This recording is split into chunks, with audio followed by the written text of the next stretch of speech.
ہمارا نوجوان کتنا باشعور ہے.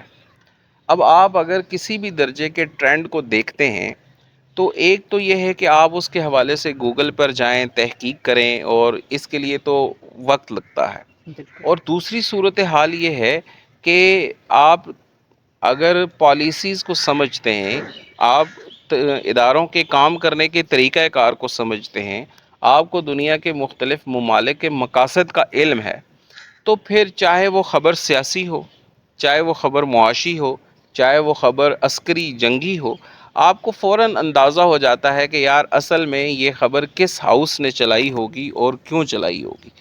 تو اس لیے سب سے ضروری تو یہ ہے نا کہ آپ کے پاس شعور ہو. اگر انسان میں تجزیہ کرنے کی صلاحیت نہیں ہے تو پھر چاہے وہ تحقیق کر لے پھر بھی وہ صحیح نتیجے تک نہیں پہنچ سکتا، اور بنا تحقیق کیے بھی وہ ٹرینڈ کا شکار ہوگا. اقوام نے اپنے نوجوانوں کو ان کے شعور کو بہتر کرنے کے لیے باضابطہ نظام متعین کیے ہیں. انہوں نے اپنے تدریسی ڈھانچے اتنے مضبوط بنائے ہیں کہ ان کا نوجوان کسی بھی اس طرح کے بے لگام ٹرینڈ کا شکار نہیں نہ ہو.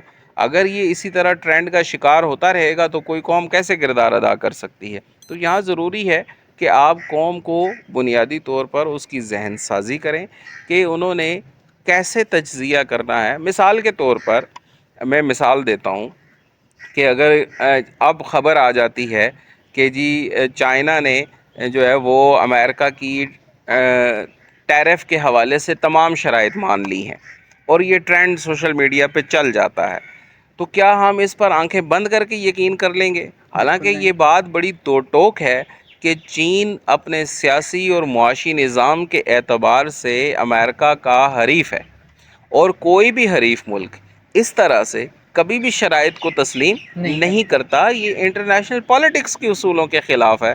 تو ایسے ٹرینڈ پہ کیا کرنا چاہیے؟ اس سے صرف نظر کر دینا چاہیے. بالکل لیکن جب تک نوجوان کی یہ سمجھ نہیں ہوگی کہ سیاسی نظام کیسے کام کرتے ہیں تو وہ سیاسی ٹرینڈ سے کیسے بچیں گے، معاشرتی ٹرینڈ سے کیسے بچیں گے. تو ویسے بھی حدیث میں آتا ہے نا کہ اس کا مفہوم کچھ اس طرح سے ہے کہ کسی شخص کے جھوٹا ہونے کے لیے تو اتنا ہی کافی ہے کہ وہ کسی خبر کو بنا تحقیق کے آگے بڑھا دے. تو ٹرینڈ اس لیے کامیاب ہوتے ہیں، اور کامیاب کرنے کے پیچھے وہاں ایک بہت بڑے ان کے میکانزم موجود ہیں، ان کے آٹو لاگرتمز بنے ہوئے ہیں.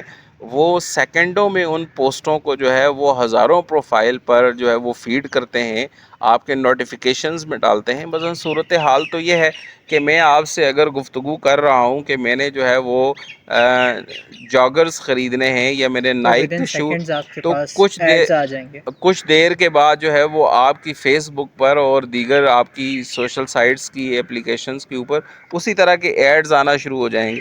ریزنز کیا ہے کہ ان کے وہ آٹومیٹک لاگردمز آپ کی وائسز کو کیچ کر کے اس کے قریب ترین کے جو ایڈز ہیں وہ آپ کی پروفائل پہ فلوٹ کرتے ہیں. بالکل تو اب جب تک یہ سمجھ ہمارے نوجوان کو نہیں ہوگی وہ ٹرینڈ سے بچ نہیں سکتا. تو اس لیے ضروری ہے کہ نوجوان سوشل میڈیا کے کام کرنے کے حربوں کو سمجھے، تب اسے جو ہے وہ صحیح اور غلط ٹرینڈ کی تمیز کرنے میں آسانی ہوگی.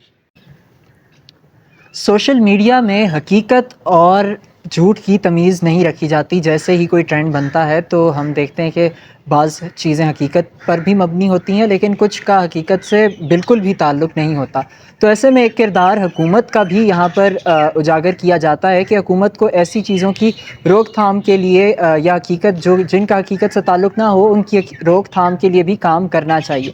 تو آپ کے نزدیک ایسے کیا اقدامات ہیں یا ایسی کیا چیزیں ہیں جن پر حکومت، چونکہ سوشل میڈیا جو ہے وہ پرائیویٹ کمپنیز جو ہیں وہ اون کرتی ہیں، تو حکومت کیا حکمت عملی بنا سکتی ہے کہ جس سے حقیقت اور جھوٹ میں تمیز کروائی جا سکے اور اپنے ملک کو پروپیگنڈے سے بچایا جا سکے؟ ایک اصل سیکنڈ میں سے. تو جو بنیادی بات ہے نا وہ یہ ہے کہ سوشل میڈیا بنیادی طور پر جس طرح آپ نے بھی کہا کہ اسے پرائیویٹ کمپنیز آن کرتی ہیں. آج کے دور میں سوشل میڈیا ذرائع ابلاغ بن چکا ہے، اور پوری دنیا کے جو ابلاغیاتی قوانین ہیں اس میں یہ بات مسلمہ ہے کہ ابلاغ وہ ریاست کے کنٹرول میں ہونا چاہیے. بالکل ذرائع ابلاغ ریاست کی پالیسی سے باہر نہیں ہو سکتے. اب کیونکہ سوشل میڈیا تو پرائیویٹ کمپنیز کا ہے، اچھا ایسے ہیں بھی ملٹی نیشنل کمپنیز، بالکل اب یہ پاکستان تو نہ ان کو آن کرتا ہے، نہ ان پر اختیارات رکھتا ہے، اور نہ ہی ان کے حوالے سے کوئی پالیسی قانون بنا سازی کر سکتا ہے، سکتا. نہ ہی قانون سازی کر سکتا ہے. اب ایسی صورتحال کے اندر اس وقت تو کیا دنیا یہ محسوس نہیں کر رہی؟ یقیناً دنیا کے سمجھدار جو ہے وہ طبقے محسوس کرتے ہیں کہ یہ جو سوشل میڈیا ہم نے پرائیویٹائز کر کے چھوڑا ہوا ہے، اسے پرائیویٹائز نہیں ہونا چاہیے، اس میں حکومتوں کا عمل دخل ہونا چاہیے. بالکل پاکستان میں اگر فیس بک چل رہی ہے تو پاکستان کے قومی بیانیے کے متضاد اس پر کچھ بھی نہیں آنا چاہیے. ایسے ہی مثلا لیکن صورتحال یہ ہے کہ آپ جو ہے وہ اسرائیل کے خلاف پوسٹ نہیں کر سکتے. بالکل آپ پوسٹ کریں گے آپ کو جو ہے وہ فوراً سے جو ہے وہ اسٹرائک آئے گی. اسی طریقے سے آپ ہولوکاسٹ پہ بات نہیں کر سکتے. اسی طرح آپ دنیا کے اور بہت سارے مسائل ہیں مسائل ہیں ان کے حوالے سے بات نہیں کر سکتے. آپ امریکہ کے عسکری معاملات پر گفتگو نہیں کر سکتے. ان کے جو ہے وہ فوجی پالیسیز کے حوالے سے آپ بات نہیں کر سکتے. حالانکہ سوشل میڈیا یہ امریکن حکومت کی چیز تو نہیں، مثلا فیس بک ہے، ٹویٹر ہے، لنکڈ ہے، یہ ان کا کوئی سرکاری چینل نہیں ہے، ایسے ہی یہ تو ایک پرائیویٹ اونرشپ آرگنائزیشن ہے جو کہ کام کر رہی ہے اور پرائیویٹ آنرشپ میں ہے. تو ایسی صورتحال میں یا تو اگر آپ ایسی سائٹس کو اپنے ملک میں ایکسس دیتے ہیں تو پھر اس صورت میں ایکسس دیا جائے کہ وہ آپ کے جو بیانیہ ہے، آپ کا جو موقف ہے، اس کو وہ فلفل کریں. دوسری صورت میں ان کو پھر ملک کے اندر ایکسس ہی نہ دیا جائے. اس سے کوئی فرق نہیں پڑتا. پاکستان میں اگر فیس بک بند ہو جاتی ہے تو اس سے کیا فرق پڑے گا، یا ٹویٹر بند ہو جاتا ہے تو اس سے کیا فرق پڑے گا. آپ کے ساتھ چین ہے، 1.5 ارب کی آبادی ہے، وہاں فیس بک نہیں چلتی، وہاں ٹویٹر موجود نہیں ہے، یا وہاں جو ہے اور آپ کا انسٹاگرام ہے یا دیگر جو ہے لیکن وہ ان کے چیزیں. متبادل پلیٹ فارمز تو وہاں پر موجود ہیں نا، جن کو لیکن یہاں پر یہ بات کی جا سکتی ہے کہ وہ چائنیز گورنمنٹ کے انڈر کام کر رہے ہیں. جو متبادل پلیٹ فارمز ہیں ان سب کے سرور چین میں ہیں. جی بالکل وہ ان کی اپنی بنائی ہوئی اپلیکیشنز ہیں، وہ ان کے اپنے بنائے ہوئے پلیٹ فارمز ہیں. ان کی انفارمیشن دنیا میں لیک نہیں ہوتی. ان کی مثلاً بات یہ ہے کہ میرے فون سے میرا مائک میرے کنٹرول میں نہیں ہے، میرا کیمرہ میرے کنٹرول میں نہیں ہے، میرے ای میل کانٹیکٹس، میرے فون کانٹیکٹس، میری گیلری، کوئی چیز ایسی نہیں ہے، کوئی بھی، حتیٰ کہ جو میرے اکاؤنٹس لنک ہیں اپلیکیشنز میں وہ بھی محفوظ نہیں ہے. بالکل تو ایسی صورتحال کے اندر یہ ظاہر ہے ملک کے جو پولیٹیکل اشرافیہ ہے وہ بھی استعمال کرتی ہے ان اپلیکیشن کو. تو اس کا مطلب تو یہ ہے کہ ان کے فون بھی غیر محفوظ ہیں. کیا ہماری عسکری اشرافیہ، ہمارے معاشی پالیسی میکرز، کیا یہ سارے ان اپلیکیشنز کو نہیں استعمال کرتے؟ یقیناً کرتے ہیں. تو ہمارے ملک کی کون سی ایسی بات ہے کہ جو ان اداروں سے محفوظ رہے گی ایسی صورتحال کے اندر؟ تو اس پر تو اقدامات کرنے کی ضرورت ہے.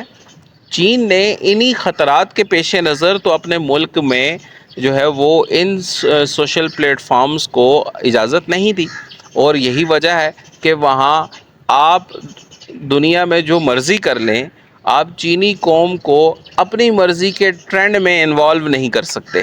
بالکل وجہ یہ ہے کہ انہوں نے اس کے متبادل ذرائع دیے اور سوشل پلیٹ فارمز فراہم کیے، لیکن وہ جن کے سرور ان کے پاس ہیں، جن کا ڈیٹا بیس ان کے پاس ہے، جن کا تمام کنٹرول ان کے پاس ہے، اور قومی مفاد کو پیش نظر رکھتے ہوئے وہ اس ڈیٹا بیس کو استعمال کرتے ہیں.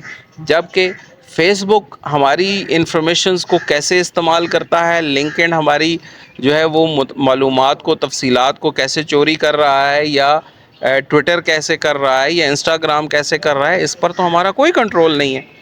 تو آج نہیں، 10 سال بعد سے ہی، 5 سال بعد سے ہی، 20 سال بعد سے ہی حکومتوں کو اس طرف جانا پڑے گا. اگر وہ نہیں چاہیں گی تو وہ پھر محفوظ نہیں رہ سکیں گی، ان کی کوئی چیز محفوظ نہیں رہ سکے گی. یہ دور جدید کے جاسوسی کے حالات ہیں. ہم اس بات کو ابھی انڈرسٹینڈ نہیں کر رہے. جب ہم اس بات کو قومی درجے میں انڈرسٹینڈ کریں گے تو ہمیں سمجھ آئے گی کہ ہمیں جو ہے وہ فیس بک کا کوئی متبادل لانے کی ضرورت ہے جو ہم خود آپریٹ کر رہے ہوں، جس کو ہم خود ڈیل کر رہے ہوں. تو اس لیے یہ بہت ضروری ہے کہ ان پلیٹ فارمز کے ساتھ حکومتیں کسی نہ کسی درجے کی جو ہے وہ ایگریمنٹس میں آئیں، اور وہ ان کو باؤنڈ کریں کہ اگر آپ نے ہمارے ملک میں سروسز لینی ہیں یہاں کے کسٹمر کو اس کو آپ نے اویل کرنا ہے.